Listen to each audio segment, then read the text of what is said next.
So just so people know me pretty well, but just so they get to know you, tell us a little bit about yourself, Ash, and because I've already given you a warm welcome, I'm just so grateful to know you again.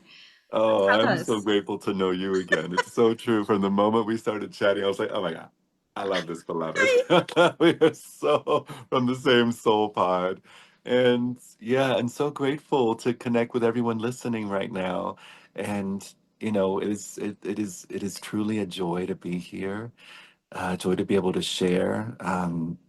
What I experienced a life path like many of us, with heaps and heaps of fertilizer and and opportunities and invitations to grow, to open, to put down the fight, to go within, and yeah, so it's such a joy now to be able to share that.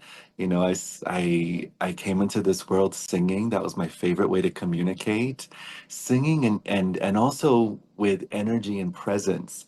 I remember being a 5-year-old. I grew up in South Beach, in Miami, Florida, right on the ocean.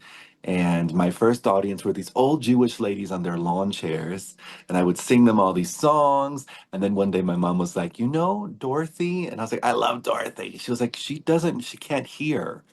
Her ears, she's deaf. And I didn't know what deaf means. I was like, what do you mean? She was like, her ears aren't working. So she can't hear you singing. And then the next day when it was time for me to sing, I noticed there was Dorothy, and I just intuitively walked down, took her hand and put it on my chest, and started singing to everyone with her hand on my chest. And everyone had an experience in that moment. But I also recognized, oh wow, there's a singing that doesn't involve sound, and that's when I started falling in love with presence. So these different life experiences. As a 6-year-old, when my parents were getting divorced, I was terrified in a new school. And then there's this. It's kind of like this golden theme of my life has been listening and Mm. presence. And I had this experience in a cafeteria where it was pretty psychedelic. I don't know what they put in those frosted flakes.